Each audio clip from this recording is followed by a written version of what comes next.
Welcome to Weaving Happiness Through Grief, where we navigate the delicate balance between love, loss, and the resilient heart. I'm Stephanie, an author and storyteller who found joy and healing after the unimaginable heartbreak of losing a once-in-a-lifetime love. This podcast dives into the raw truth of grief, the beauty of cherished memories, and the hope of new beginnings. Through my journey, rediscovering happiness and opening my heart again, I've learned that grief and joy can coexist, and love can find us when we least expect it. Join me as we honor the past, embrace the present, and step boldly into the future with courage and vulnerability. Let's celebrate the resilience of the human spirit and the beauty of living fully, even after a loss. So I want to talk about today also, and kind of continue from our last episode, about being vulnerable and opening up your heart. And that's something that Jeff and I it became so natural for us. It was just from the first moment we met, it was such a natural feeling for us to just share our hearts with one another. Early on, he came up with a nickname for me and I came up with one for him. I called him Farmer Boy, which naturally just kind of equated to where he was raised on a farm in a small town. And that was his nickname. And his nickname for me was Honeybee. And that came from him saying, "You're so sweet and kind." He goes, "But you got that kick and that bite to you." So that was always his nickname for me. And it was just something that we called each other all the time. In fact, I rarely called him Jeff unless I talked about him from other people. And I don't recall him really calling me by my name. It was always Honeybee. Honeybee. That was what he called me.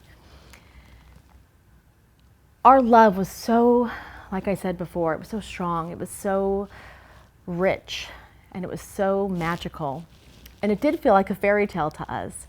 What we didn't realize is that it was so palpable to other people. We didn't even realize it was happening until things started kind of happening to us from other people, strangers. One time we were up in Canada, and I think I just run the half marathon at the Calgary Stampede. And we were sitting at a restaurant after and just having a bite to eat. And delivered to our table were a couple glasses of champagne. And someone just sent champagne to our table for no particular reason. We weren't celebrating anything. And they just wanted to let us know that they just saw something and they just wanted to send us champagne. And we're like, okay, that's interesting. That's sweet and kind, but it was odd to us. And then another time shortly later, we were somewhere just walking, shopping on some street. I think it was White Ave, just in Edmonton there. And a young man said, "Can I take a picture of you guys?" And we were like not knowing what it was for, but basically it was because he just said, I just feel the way we were holding hands or looking at one another, whatever it was, like he just picked up on it. And he wanted a picture, and we're like, sure, that's no problem, you know. So there was a trip down that Jeff had come down to LA for his birthday, and I'd planned a stay at the Surf and Sand Hotel in Laguna Beach. And it's a beautiful hotel. I planned the trip for him. Pick him up at the airport. I get there to LAX, and we're so excited. Every trip was like this. Like, we just hated saying goodbyes. Like, we absolutely hated it. It was like excitement leading up to the days prior, the hours prior, and then those hours right before he was going to leave or I was going to leave back to California. It was like we were sick in our stomachs and we were depressed, and it was just this, but he was coming this day. And we were so excited. So I see him and I put the car in park and I run over to him and he leaves his bags at the corner and we hug and kiss and embrace, and it was just caught up in our little bubble in our moment, no different than we were in the pool in Las Vegas. And we're sitting there and just gazing at each other and holding one another and looking in each other's eyes, and the chaos of LAX is all around us and it's swirling around. The noise, the honking, the yelling, the airplanes, everything was going. And Jeff and I were just connected. And a gentleman comes up and taps him on the shoulder, an older gentleman, and he says, we thought, oh gosh, my car's in the way, I need to move it. Like, I figured we were in the way. And he said, "I just need to tell you guys something." And we're like, oh, okay.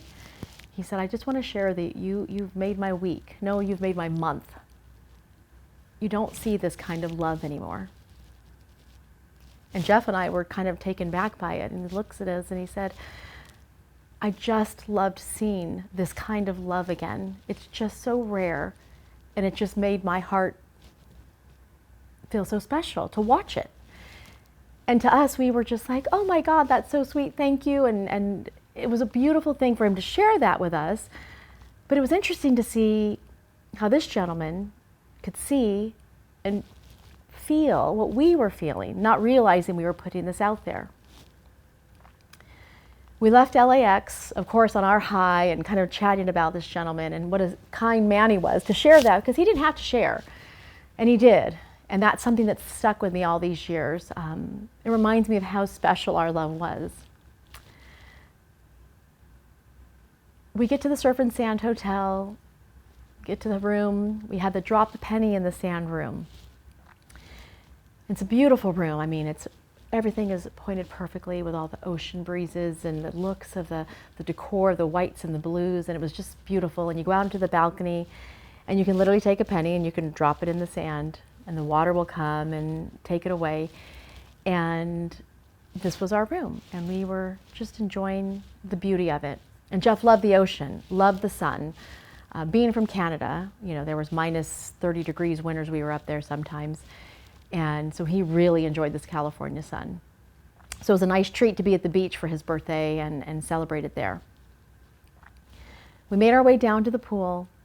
We had our pool hats on, him with his hat backwards and me with my fedora again. We walked on the beach for a time. We came back, had drinks in the pool, and we just sat there reminiscing and talking about what our lives are going to look like one day. And we couldn't wait for him to move to California or me to Canada. We didn't really have a plan. We were just figuring it out as we went. We just knew that we wanted to be together.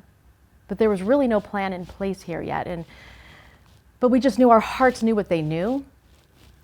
Not the kind of advice I would give to my children or to probably anybody, because it seemed so reckless. And for two people who were very, rational and logical and planned things out just enough, for us to take this huge leap and take this risk and go all in on each other, living so far apart, was a little unnerving, because we didn't know where it was going to land and if we'd ever actually live together. But we just had this vision in our head of one day it would get there.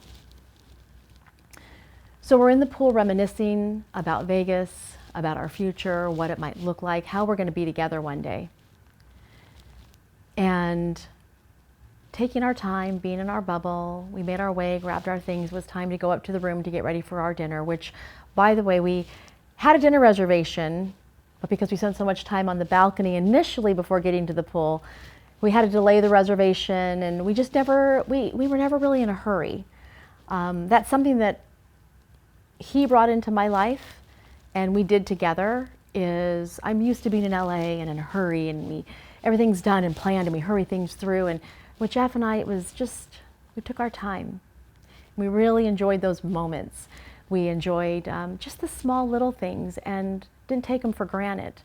And that's something we didn't even realize later on, how crucial that would be to our lives later, because we truly appreciated the time that we were together, not knowing what was coming down the road.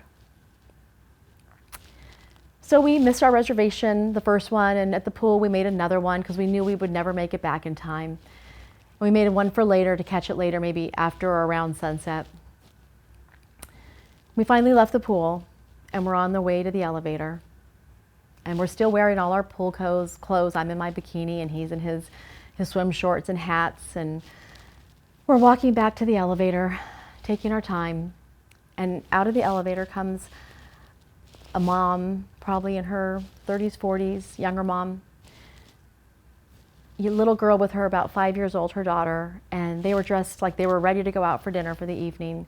And the little girl was so cute, and Jeff and I just instinctively both and immediately knelt down to her, and we looked at her and we're like, oh honey, you look so cute. You look so pretty for your dinner with your mom tonight. And we were complimenting her and kind of just engaging with her. And elevators passed by and we figured we'll just get the next one or the next one. It just didn't bother us. The reservation, if we were late, like this happened a lot for us. We just didn't care sometimes. And it wasn't that we were being rude. to the restaurant or anybody, but we just would get caught up in that moment of whatever it is that we were really valuing in that moment. And in this moment, it was this little girl. She walks away with her mom, and they got a few steps away from us, and we could hear her saying something, and we both stopped and missed another elevator, of course, and looked back to her and her mom, and she looked over and she goes, "Mommy, that's the prince and princess from the pool." In her eyes, this sweet little girl, just a 5-year-old little girl, like she saw what that man at LAX saw. Not that Jeff and I look like prince or princesses, but the love, that magical kind of fairy tale love, like she saw that. And the man at LAX, he saw that and they felt it. And they both happened to share it with us that weekend. And it just made us realize that what we had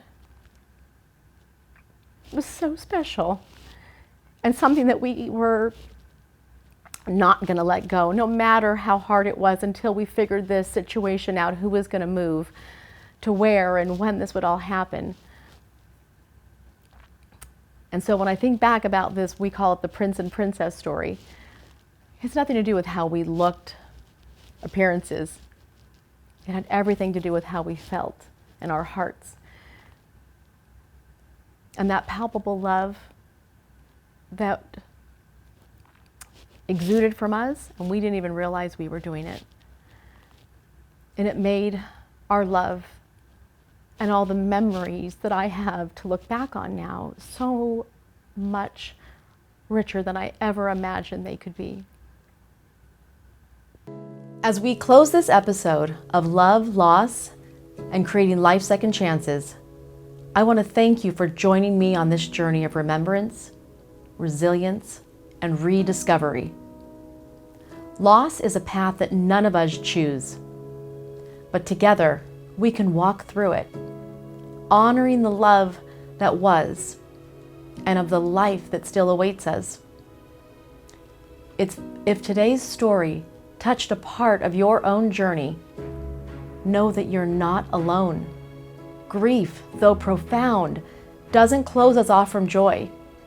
It teaches us how to hold space for both love and loss. And sometimes it opens our hearts to unexpected new beginnings.